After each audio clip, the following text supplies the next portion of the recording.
Y hoy miércoles tenemos una nueva cita con El Mirador y ya tenemos aquí en directo en Radio Torre Pacheco a Miguel Galindo. Muy buenos días, ¿qué tal? Muy buenos días.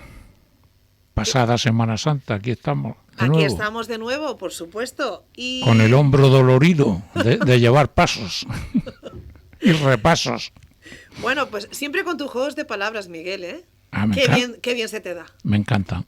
Bueno, pues vamos a conocer el artículo que nos vas a leer hoy en El Mirador, titulado Casinateneos. ¿No ves? Otra palabreja. Sí, otra palabreja que seguro que todos queremos... Bueno, yo sí ya sé un poquito de qué va, pero para que quien no lo haya escuchado todavía, seguro que quiere saber qué significa. Es una pista. Vale. Muy bien. Pues es que a mí siempre me ha gustado la definición Ateneo. Tiene clase, símbolo, contenido y significado. Viene, como todos saben, de la diosa griega Atenea, símbolo de la sabiduría y del conocimiento. Allí, en Atenas, hace miles de años, en los pórticos de Palas Atenea y en las ágoras, se congregaban políticos, filósofos, sofistas, estadistas, pensadores, matemáticos, estrategas, con sus alumnos unos, con sus seguidores otros, o con sus detractores. Así como también cuantos ciudadanos quisieran oír y aprender, para esparcir cada cual sus enseñanzas, para discutir, instruir y educar. Allí se promovían lecciones y controversias. Era el totum revolutum de la pancultura, el germen del pensamiento y de la universalidad, que de ahí viene universitas. Posteriormente, ya con el paso de la historia y el peso de los siglos, esos lugares casi siempre se han asociado a una élite de intelectuales, investigadores, sabios, bien en simples reuniones tertulianas o en una especie de odeón, por seguir con la cultura griega, que financiaban empresarios y políticos a lustre propio, si bien que abiertos a título de oyentes a las clases más populares. Aquí, en España, durante la República, la Segunda República, los ateneos se fomentaron en los pueblos y estaban dedicados a formar, educar, informar e instruir en la cultura más elemental, básica y necesaria a la clase obrera y trabajadora que no podía distraer unas horas del jornal de sus días para formarse en lo más necesario por las noches. De ahí a ser utilizados por activistas sindicales y movimientos políticos afectos a las bases, solo había un paso: y añadir al nombre el apellido Ateneo Obrero era ponerle la lógica etiqueta. Por eso, en nuestra posguerra, los ateneos tenían cierta connotación izquierdista que no le correspondía en origen. Salvo, claro, que la izquierda, por antonomasia, siempre, de alguna forma y manera, iba asociada con lo cultural, pero no quiero meterme en esos bancales. Así pues, los herederos naturales de los ateneos, a fin de purgar la ganga del puro metal, fueron los casinos. Un lugar de reunión, en principio selectivo y asociado a las clases mandantes y pudientes, y luego más generalizado y abierto, donde se charlaba, se jugaba, se daban acuerdos y lograban negocios, se vecineaba, en suma. ¿Y por qué no? También se organizaban bailes, o actos culturales, llegado el caso, y dentro de sus posibilidades. Lentamente, poco a poco, el espíritu original de los primigenios ateneos se iba diluyendo y quedando como una pintura vieja y reseca, pegada, descascarillada y olvidada, entre los nuevos usos sociales y populares de los casinos. No era otra cosa que lo que requería la época y necesitaban aquellos pueblos. E hicieron su labor, por supuesto. Después fueron desapareciendo, engullidos por otras formas de ocio y de dónde pasar el ciudadano su tiempo. Su mala prensa del lugar de señoritos, de un principio, colaboró a ir enterrándolos uno tras otro en la fosa de lo decimonónico, y a los ayuntamientos viniéndole de perlas, ya que aumentaba su patrimonio municipal con esos edificios céntricos e icónicos. En mi pueblo, Torre Pacheco, aún queda en pie uno de los últimos de la región. Mantiene su orgulloso nombre, que revela su primitivo origen cultural, que incluso le llevó a ser editor de la revista mensual Mar Menor, y que aunque todo el mundo lo conoce por el casino, en su fachada aún luce como una bandera que recuerda lo que nadie ve ya, el de círculo instructivo. Un muy bien llevado eufemismo de lo que fueron los ateneos primigenios. La situación en que se debate es la condena que sufrieron sus hermanos: o desaparecer o entregarse al ayuntamiento en rendición incondicional y antes de tiempo, o reinventarse y surgir como un nuevo ave fénix. Y miren por dónde siempre volvemos, lo queramos o no, a una definición clásica de la realidad actual. Pero miren, digan lo que digan y piensen lo que piensen, todo lo moderno ya lo inventaron los clásicos. Fíjense, voy a ser muy sincero, si yo tuviera posibilidades, por mínimas que fueran, no me entregaba, ni me vendía, ni me rendía a las presiones municipales. En la parte de arriba del casino, desaprovechada, resucitaba el primitivo Ateneo, un lugar como antaño donde esparcir conocimientos, dar charlas, conferencias, cursos de formación, mesas redondas, debates o facilitar ciertos servicios a la gente que el propio ayuntamiento no ofrece. Y todo eso con lo que atraer la atención de la ciudadanía y tratar de recuperar el prestigio y el respeto que un día se ganaron estos lugares. Ya sé que todos los ayuntamientos hoy tienen sus patronatos de cultura establecidos, con sus buenos presupuestos y sus buenos sueldos, manteniendo buenos funcionarios. Lo sé. Como también sé que estos otros antiguos nidos del saber carecen de medios y de ayudas.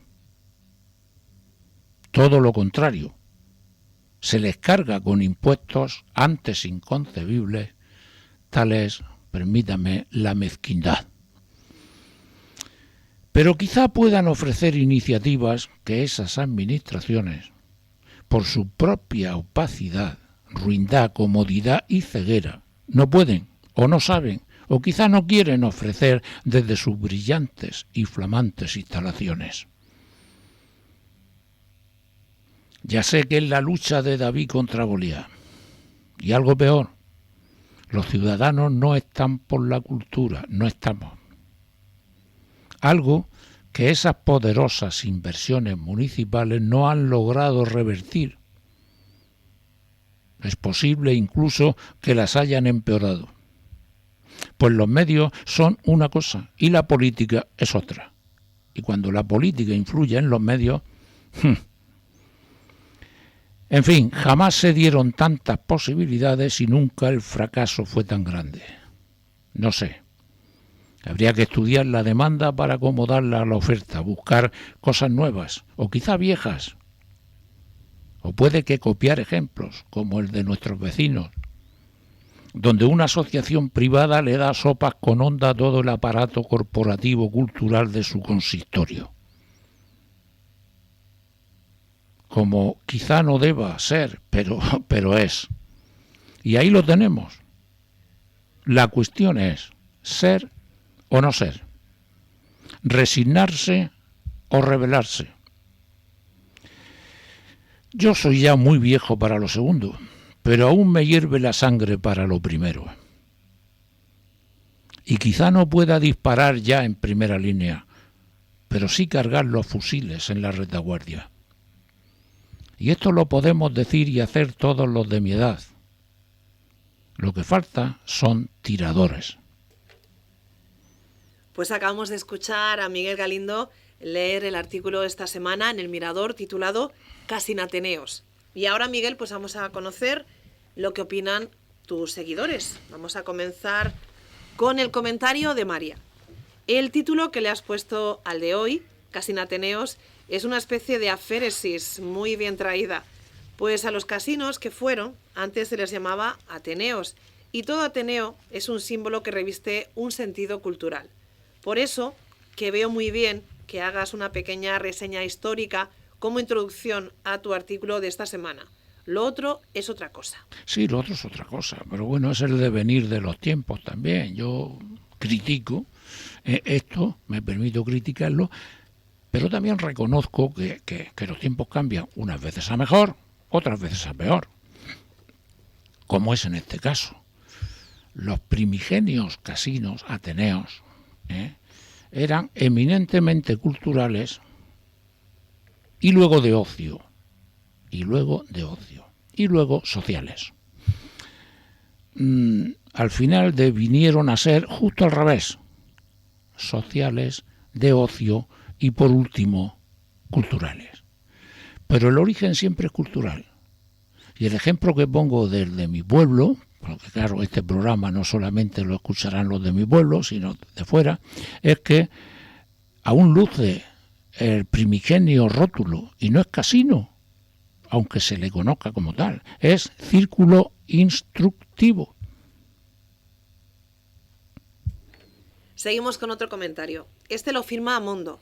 Amigo mío, estoy seguro que muchos de los que te han leído les sonará lo de casinos, pero lo de Ateneo les parecerá chino mandarín.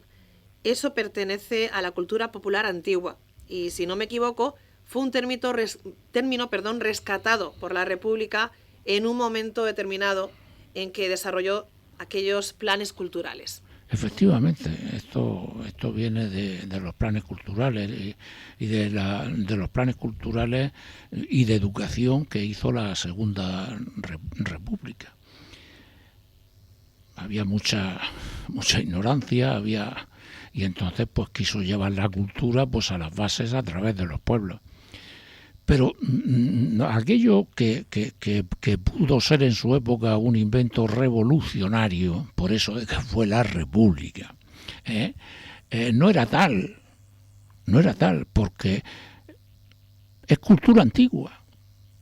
O sea, los ateneos eran donde el pueblo se reunía con los, entre comillas, maestros para ser instruidos. Eso eran los ateneos en la antigua cultura clásica. No hay nada nuevo bajo el sol. Conocemos ahora el comentario de Monse. Me dice Mondo que los casinos que queden, que deben ser pocos, muy pocos, quizás si hubieran seguido llamándose Ateneos, hubieran pervivido hasta hoy. Pues el nombre de las cosas es importante si le es fiel a tal nombre. Eso me cuenta, pero me cuesta trabajo entenderlo. Es que cuesta trabajo entenderlo. Mira, aquí venimos a lo mismo siempre, ¿no? Yo defiendo la cultura libre. La cultura libre se daba en los ateneos, ¿Por qué? Porque eran lugares donde llegaban gentes, pensadores, filósofos, vamos a ver, políticos, llegaban gente y hablaban de sus creencias, de su doctrina, de sus descubrimientos, libremente, cada cual tenía su propio pensamiento y sus propias inclinaciones. Vamos, de manera libre. Y luego la gente dialogaba, discutía, optaba, etc. Pero no soy amigo de la cultura oficial. La cultura, desgraciadamente, se ha oficializado. Y depende de la ideología política de cada Estado, de cada comunidad autónoma o incluso de cada ayuntamiento. Ya está encorsetada. La cultura viene ya parametrada desde un principio. Oiga usted, o lo toma o lo deja. ¿Eso a qué ha llevado? Pues eso ha llevado a un adocenamiento cultural de la gente que al final el concepto cultura está en una de sus últimas prioridades. La gente ya no busca la cultura. Y si la tiene, mire usted, ahí está la envasada por la ideología de hoy en su ayuntamiento o en su sitio. Ahí la tiene usted, consúmala si quiere y si no, pues no venga. Contra eso estoy en contra. Conocemos ahora el comentario de Mercé. Aquí había uno de esos casinos, pero ya desapareció. En un principio estaba abierto a todo el mundo. Luego pasó a ser un lugar selectivo y después se marchitó por ser tachado como un lugar clasista hasta que dejó de existir. Claro, si es lo que ha pasado en un 90 o en un 90% de los casinos. Que quedaron pues como lugares donde la gente que en aquella época eran los patronos, los señoritos, etcétera, y ese baldón no se lo han podido quitar. No se lo han podido quitar. Y eso pues ha ayudado a que desaparecieran los casinos. Pero los casinos, en un momento donde no había otra cosa donde juntarse, reunirse, tomarse un café y charlar, pues cumplían su enorme función. Y cuando esos casinos se abrieron a que cualquier persona, no importaba su nivel, pudiera ser a formar parte del casino, pues ese fue su último coletazo. Pero la gente ya pues no estaba por la labor. Vamos ahora a conocer el comentario de Facundo. Efectivamente, Miguel, todos los casinos, al menos los que yo he conocido, al final de sus días han pasado a ser propiedad municipal, pues han ejercido como lugar público, no privado, a pesar de ser un número determinado de socios, pero su labor era pública. Pues sí. Sí, y además es lógico. Vamos a ver, un casino ha ejercido una labor pública, porque ha ejercido una labor pública, queramos o no queramos, de centro neurálgico de la gente de ese pueblo. Bien, pues lo lógico es que cuando desaparezca el casino, el tal casino como sociedad, lo lógico y natural es que ese bien pase a pertenecer al ayuntamiento para que en lo posible siga con esa función cultural. Eso es lo lógico, eso es lo de sentido común. ¿Correcto? Ahora, eso es el mal menor, porque pasa a ser de una cultura, digamos, entre comillas, libre, a ser una cultura tutelada. Lo que no tiene sentido es que al casino se le trate como a cualquier negocio y se le pongan impuestos municipales. Eso es un contrasentido. Y no quiero decir palabras más gruesas. Y entonces, simplemente, pues, oye, si tiene que pasar a ser propiedad municipal antes de tiempo, sea. Pero dejen ustedes, a ese titular seguir con el funcionamiento de ese casino. Que sean ellos.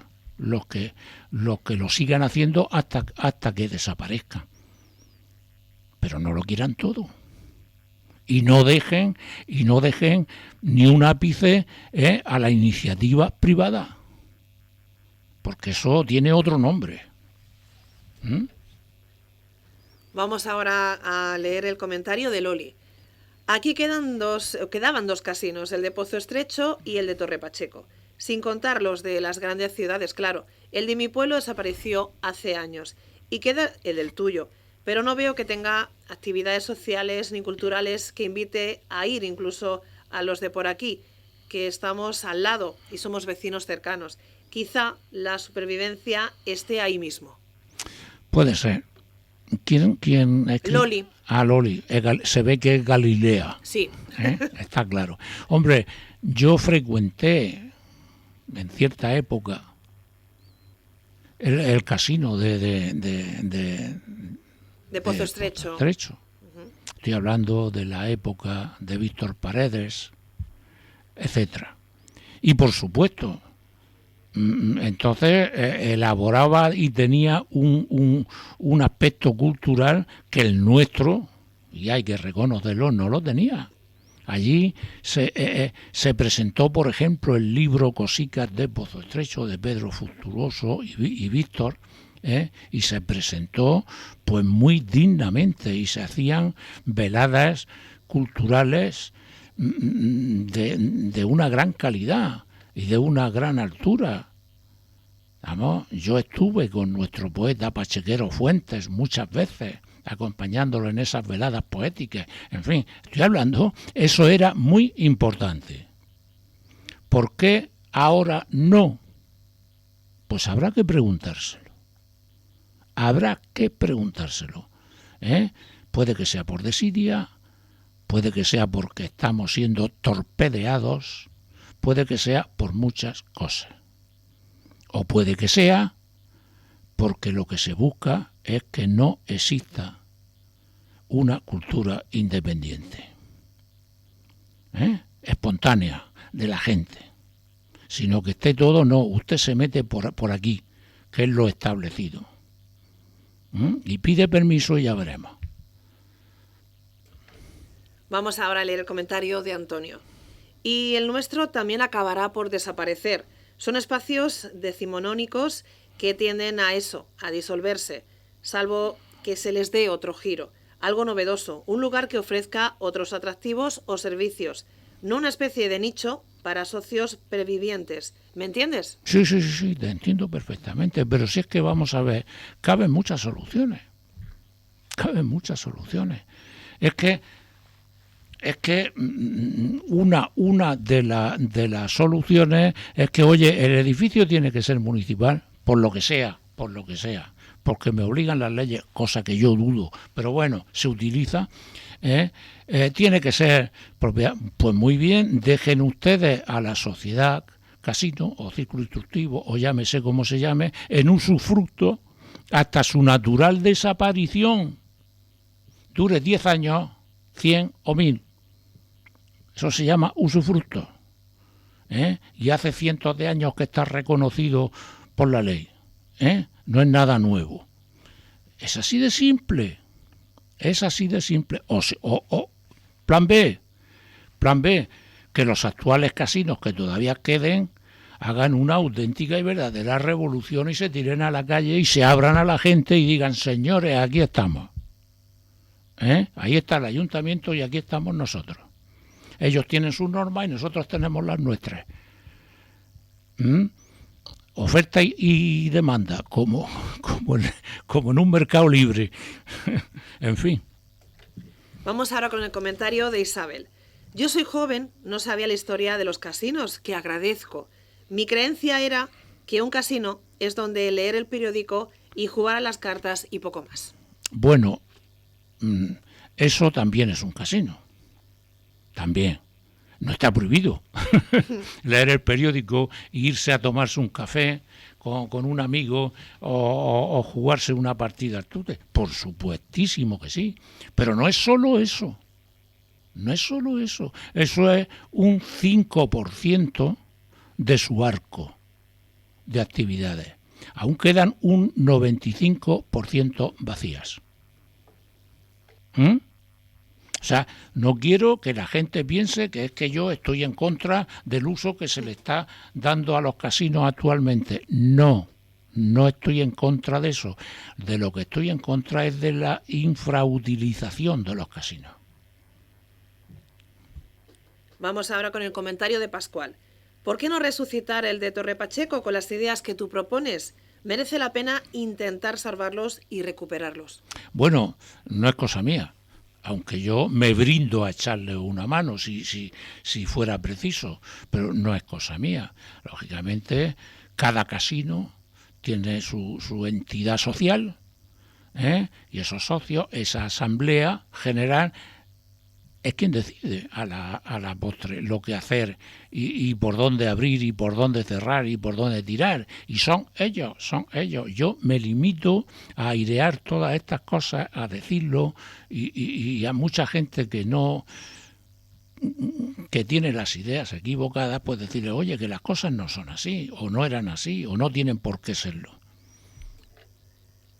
Y conocemos ahora el comentario de Bea. Efectivamente lleva razón.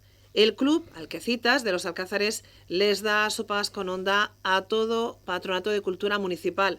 Aparte de que son más dinámicos, es que no dependen de funcionarios y están mucho más abiertos y asequibles.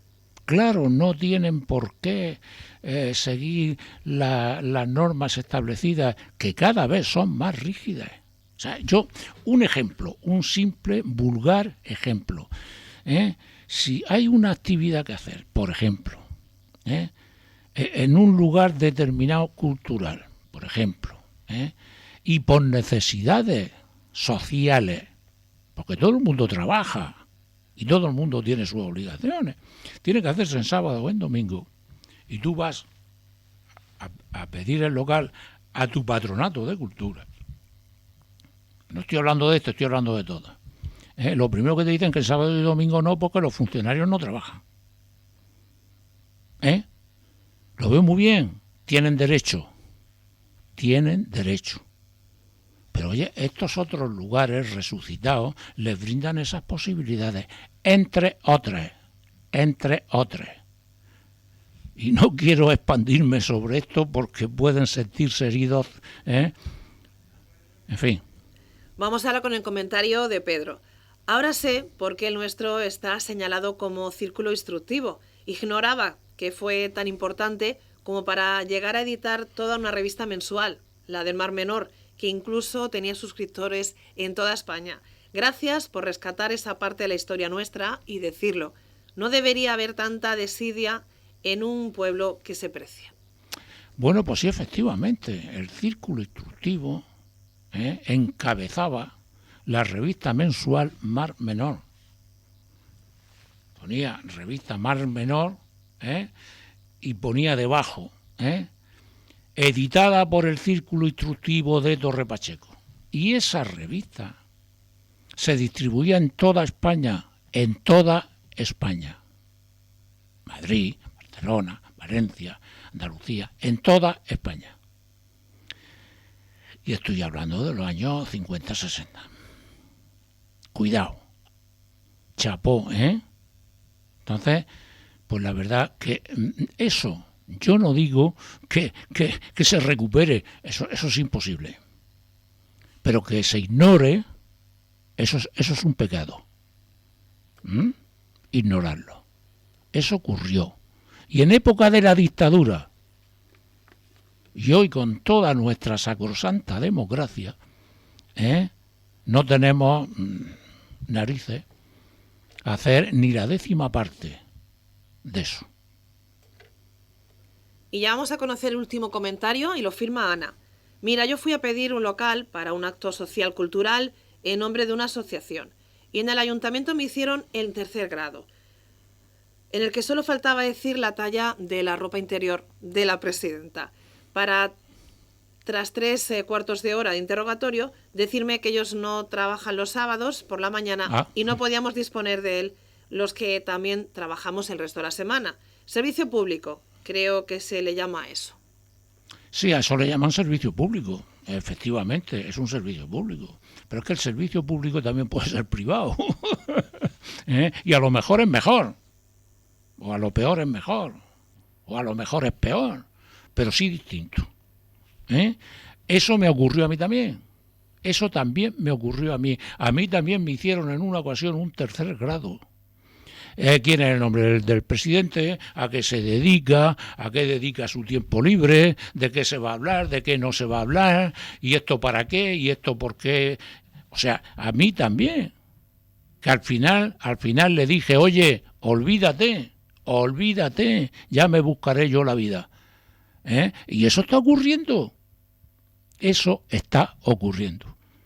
Por eso hablaba yo anteriormente de que a mí no me gusta la cultura tutelada y vigilada, y encañonada y encorsetada. No me gusta. Prefiero que cada cual se exprese libremente, incluso opiniones contrarias, ¿por qué no? Aquí hubo un proyecto cultural hace años, no voy a decir más, hace años, internacional, que se lo cargaron por ideología. Se lo cargaron y era internacional. Era de hispanoamericano. Estamos, por lo tanto, en fin, mejor me callo. Bueno, pues Casi en Ateneos, el artículo que hoy nos ha leído Miguel Galindo en Radio Torre Pacheco. Hemos conocido los comentarios de la semana y ahora pues vamos a conocer el próximo artículo para la semana que viene, que se titula así: Religiosidad popular. Exactamente, cambiamos de palo y de tercio. Vamos a hablar, estamos recién salidos de una Santa Semana Santa, vamos a hablar no de la Semana Santa, vamos a hablar de religiosidad popular. ¿Qué es eso? ¿Eso qué es? Como decía sí. un nieto mío cuando era pequeña, ¿eso qué es? Bueno, pues lo descubriremos el próximo miércoles en el Mirador. Pues Miguel, muchas gracias por estar aquí en Radio Torre Pacheco. No hay de qué, las gracias siempre a vosotros. Pues hasta la semana que viene. Hasta la próxima.